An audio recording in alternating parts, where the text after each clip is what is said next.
Hey everybody, welcome back to my channel. This is part 8 of the story, day 31, and this is the day of my surgery. And I woke up that day feeling really confident and feeling really brave and feeling not scared, which I'm really, really grateful for. I knew that this was the right decision for me, and I felt good about it. I got wheeled down to the pre-op area. I was the only one in there, except there was a man who was also in there, and it looked like he was kind of waiting for me when I showed up. And he turned out to be my anesthesiologist. He spoke amazing English. Sorry if you can hear voices. My husband is on a phone call right below me. And he came over and spoke to me and was the most reassuring person I could have spoken to in that moment in time. He also let me know that he was Nancy's husband. Nancy was my gastroenterologist, and he happened to be her husband, which was crazy, but also amazing because he knew my story. He knew why I was there. He knew about my husband. He knew about my kids leaving for Canada soon. And he told me that she basically said, like, he needs to take the very best care of me and that I'm going to be in the best hands. And that was the most reassuring thing I could have heard going into a surgery. Again, I feel like I can make a whole video just on hospital stuff itself and the surgery and the details. But I'm just going to tell you, the Coles Note version of this. The surgery went well. It was a 7-hour surgery. I woke up and I was still in the operating room just as they were finishing. I wasn't in any pain at all. They moved me to the, post-op room, the place where you wait to come out of anesthesia. Like, you wait there for an hour before you go back to your room. And as soon as I got in there, I realized that my left arm was completely numb. It was completely numb, but at the same time, it was like severe pins and needle feeling, but like it also felt like it wasn't my arm at the same time. Like, I thought it was up above my head. Like, I had to feel that it was down beside me. And I remember saying to the nurse in there, like, my arm is asleep, like my arm hurts, and she was like, it's okay, it'll come back, like just rest or whatever. And I was like, oh, weird. Like, and I just kind of laid there for the next hour. I didn't fall asleep after surgery. I just laid there awake, and I was feeling okay. I didn't vomit or anything, which I was very grateful for. I was just very concerned about my arm. When I got back to my room, my mother-in-law was waiting, and she had already had updates from the doctor, and she said that I was in good spirits at the time, but that I was just telling her about my arm and how I couldn't feel it, and yet it was in so much pain. And I was okay for several hours, because the surgery, I think, went till around 7 or 8 p.m. And for the next few hours, I was okay, except for my arm. I wasn't in any pain. However, that night I could not sleep. I felt like, again, I don't have all of the memories, but I do remember feeling like this weird feeling like if I fell asleep, I might not wake up. Like, I was scared to fall asleep, and I'm not sure why that was, but anyways, I just remember feeling that way. So, like, no matter how hard I tried to fall asleep, I was fighting myself to fall asleep. So I ended up staying up that entire night. But another thing that happened that night is because of this cough, and I haven't mentioned this cough much, but I developed this phlegmy cough in hospital, and that's what they were almost going to delay the surgery for, and they didn't end up delaying it. However, because I woke up and I had this cough, it was extremely terrifying, because the first time I had to cough, which was a couple hours later, luckily I had a couple hours before I had my first cough, it's like my abs wouldn't work in order to cough, and at the same time they were trying to work, and yet I had this wound, multiple wounds, but a stoma on me, which I hadn't even seen yet, and I couldn't quite use my abs, but like the phlegm felt like I couldn't breathe. It was just a very traumatic situation. I remember one of the nurses telling me to hold a pillow over my belly when I tried to cough, but I couldn't cough at the same time, and I was scared to because I had all these open wounds. And at one point in the middle of the night, they ended up calling in the emergency doctor on call. How do I describe this? I realized that my throat was extremely dry, like everything inside was dry, and that was making me cough more. And this is before the doctor came in the room, so I realized that if I just kept my mouth shut, I coughed less, because then the saliva would start to work and I wouldn't be coughing as much. So I remember he came in the room and I was even scared to speak to him because it was going to start this coughing fit again, and it like hurt to cough. I didn't know how to cough, and it was scary because then the phlegm and I couldn't breathe. It was a whole thing. It was a very traumatic night. Again, I didn't sleep, and that was the first night. Okay, day 32, my mother-in-law had sent a text to my friend, because at this point I wasn't communicating at all. I just come out of surgery. Allison is in a fair amount of pain and didn't sleep at all last night. Her doctors were in this morning and assured her that everything she is feeling is normal for this laparoscopic surgery. She's on pain meds. Her arm hurts way more than anything else, and she can't sleep because of the blood clot tensors on her legs and her arm pounding in pain. She's resting now, and I hope she will be able to sleep. So I did not sleep for at least 24 hours. And just like she was saying, I had the blood clot tensors on your legs that go back and forth and back and forth. So that was keeping me awake, but what was keeping me awake the most, and shockingly, that hurt way more than anything else, even like the surgery site, was my arm. At this point, my arm was just from like right up here to the end of my fingertips. I couldn't feel anything if I touched it, but yet it was pounding in pain and like pins and needles at the same time. And it was completely useless. Like I couldn't pick up anything with it. I could barely move it. So I ended up seeing the doctor that day, who told me that it was probably a pinched nerve from being, because when I was in the operating room, I was stretched out like this. So it was just the way that my arm had been stretched out, and that it should come back soon, and that he will send in physio to help me with it. As far as my husband's case and him being in jail, nothing was happening during this period in time. My lawyer, Michelle, knew that I had just had surgery, and they were waiting on different people like the ministry and whatnot to respond. And so nothing was actively happening, and that's why I'm not speaking about that during this period of time. Day 33 and 34 were just very dark days.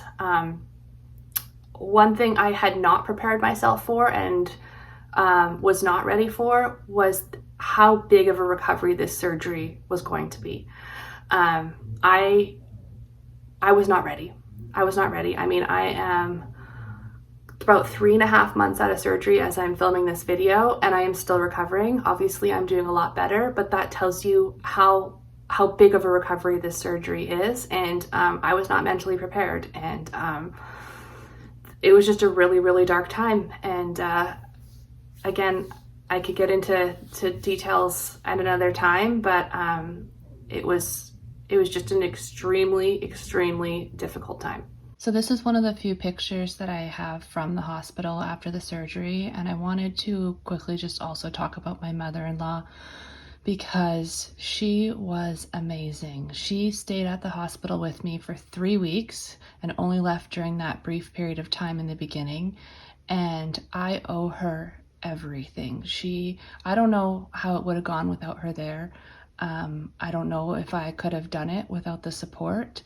And she was just there with me every step of the way. She was sleeping on the pull-out couch beside me. She saw me, honestly, at my worst.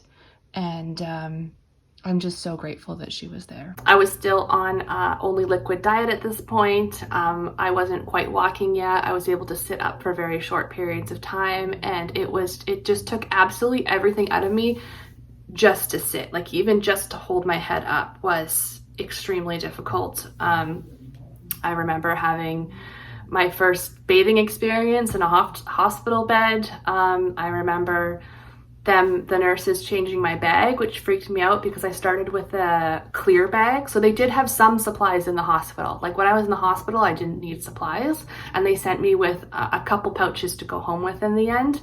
But the first bag that was on me was clear. So the first time she removed my blanket to empty the bag for me was the first time that I saw my stoma, which is your small intestine sticking out of your abdomen, and it was just really traumatic. I just imagine that if I had had this surgery in Canada, the experience would have been quite significantly different. Obviously there wouldn't have been a language barrier. Luckily, like I said, my Spanish is like an intermediate level, so it's not like I don't understand. I can understand most day-to-day conversations and communicate just fine.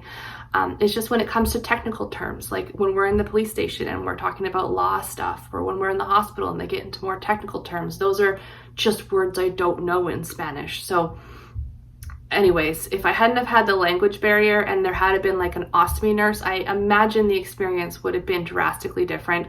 I would have been mentally prepared for what I was about to see and deal with and how I would have felt, and I just wasn't. Day 34, my lawyer Michelle reached out to me to check on me and see how I was doing.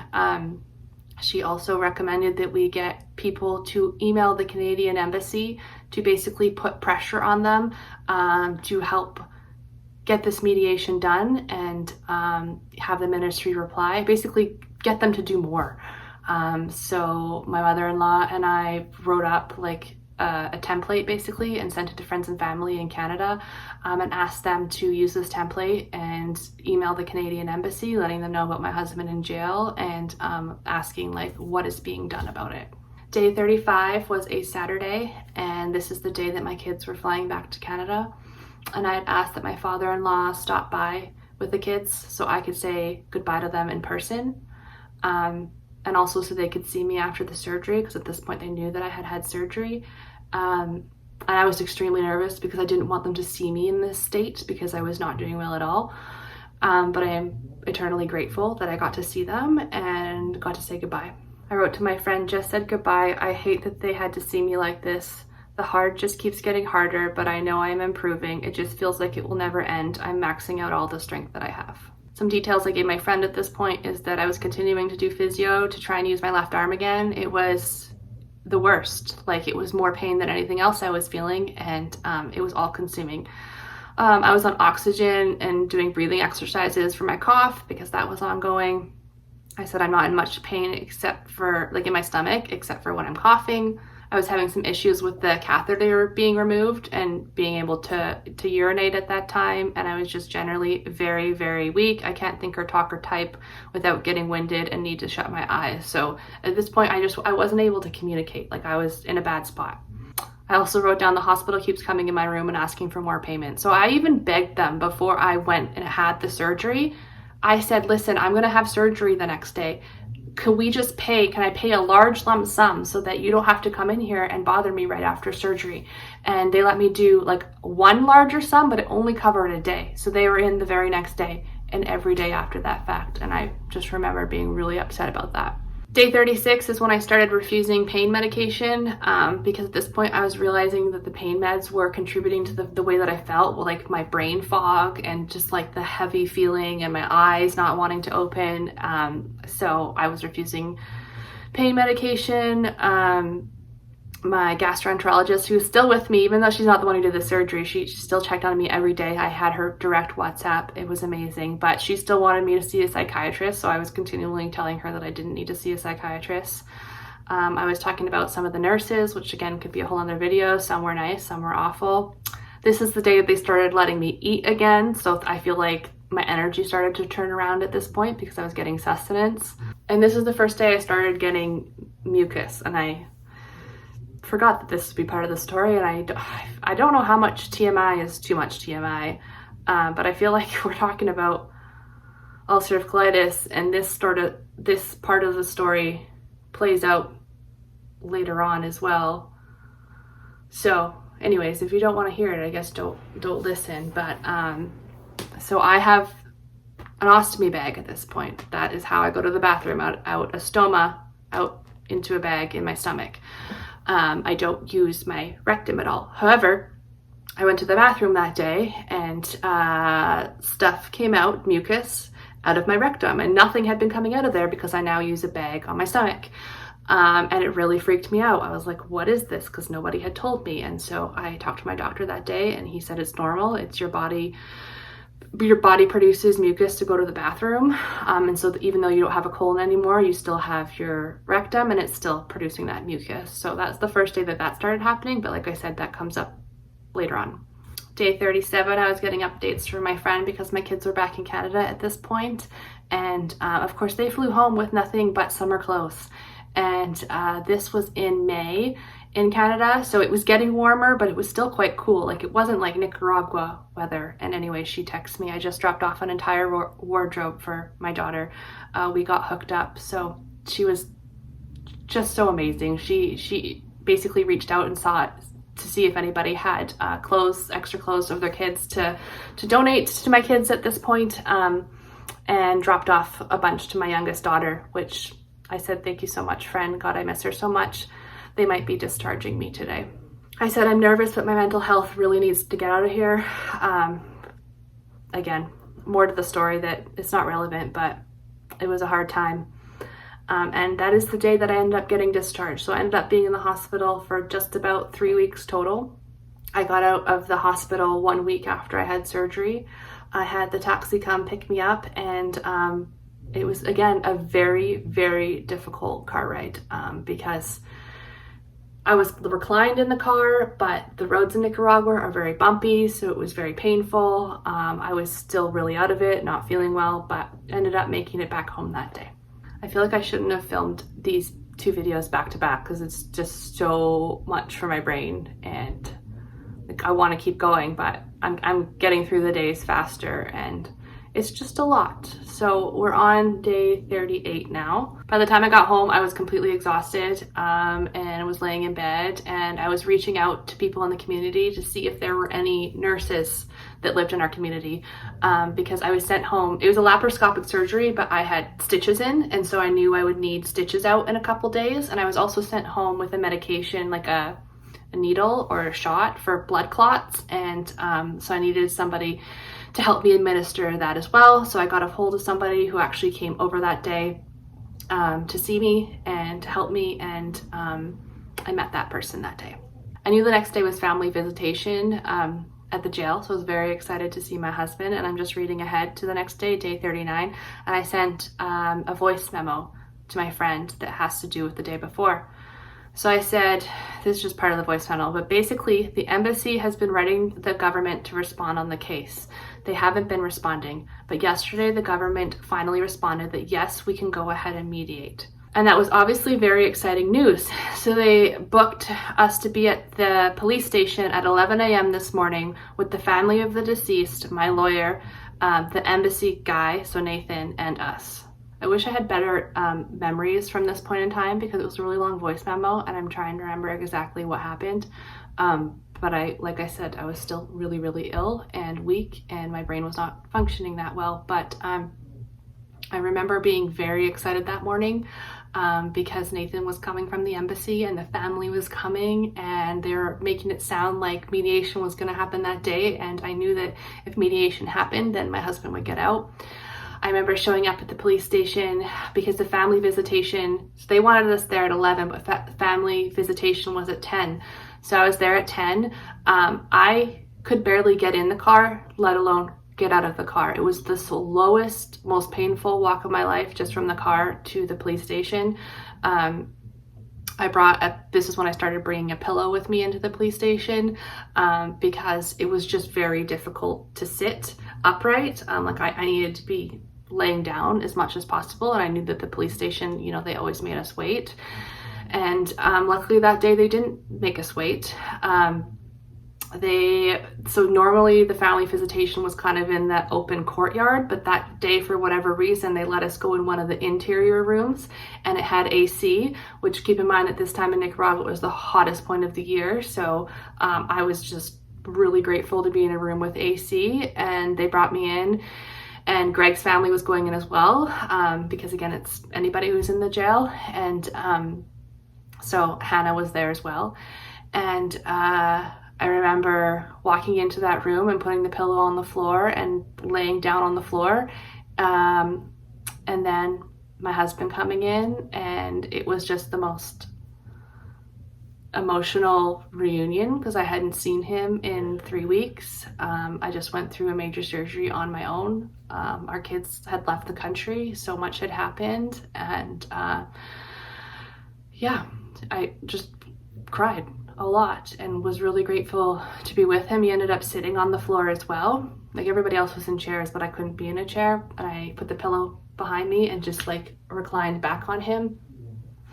And I also told him about the fact that Nathan from the embassy was coming that day, and the family of the deceased they're all coming to this police station, and that I had really high hopes. Basically, as my visitation with him was ending, I came out and my lawyer Michelle was there, the family was there, and we were waiting for Nathan from the embassy to show up. When he got there, we all got taken into a different room, and that's when I found out that Nathan from the embassy had stopped by this official's office. This official is the one who, several weeks ago, when they were all told to be at this office to mediate with the family, she was like, I don't know anything about a meeting. My boss doesn't know anything about a meeting. You can't do a mediation. So he had stopped by this same person's office to let them know that he has direct approval, basically, from the ministry that we are allowed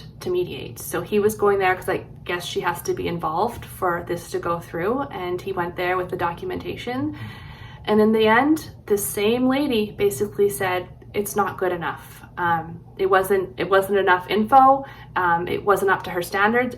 I don't know. I don't understand. But she was basically like, no, this is not everything I need. I can't let this go through. And basically denied him. She denied Nathan from the embassy.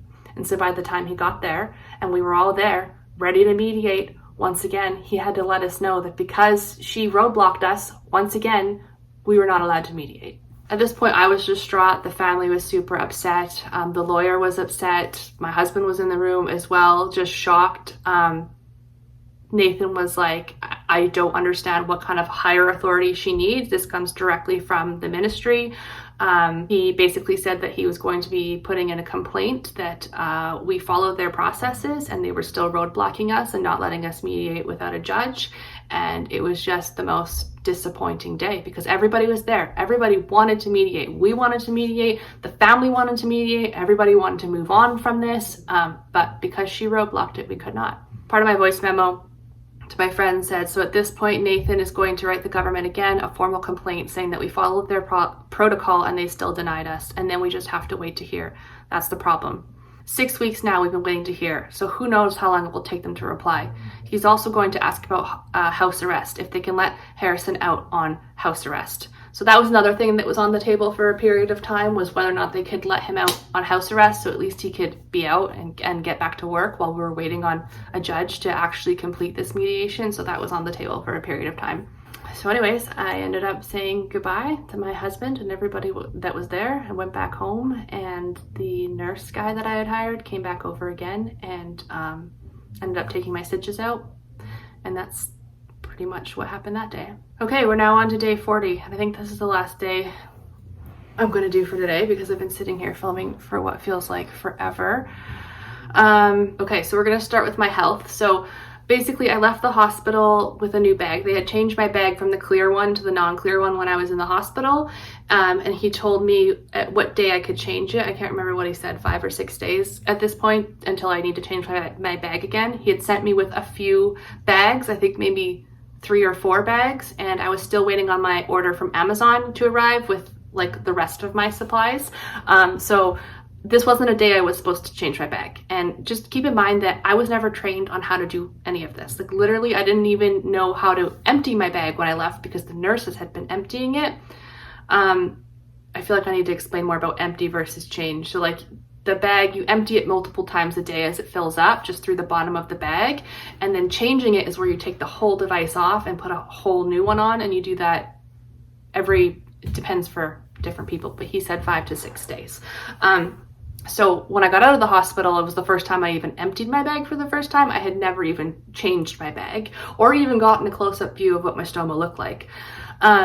So anyways, that day, my bag randomly started to leak. And again, it wasn't a day I was expecting to have to change my bag. I already had it planned that I was going to be on a video call with my friend who worked at that ostomy clinic to help me with my first bag change, but this was not that day, and it randomly started to leak, and it absolutely panicked me because I didn't know anything about it. I didn't know anything about my own body at this point, and I was so weak as well. Anyways, long story short, I ended up calling my friend and she was available, and I called my mother-in-law in my room as well because I needed help, and I sat in a chair with my friend on FaceTime, and she taught me how to take it off, and it was so horrifying to see my own body because right after surgery, I mean, a stoma looks kind of traumatic to begin with. It's your small intestine sticking out of your body, but after surgery, things are swollen, and then there's stitches, and like just the way it was shaped, and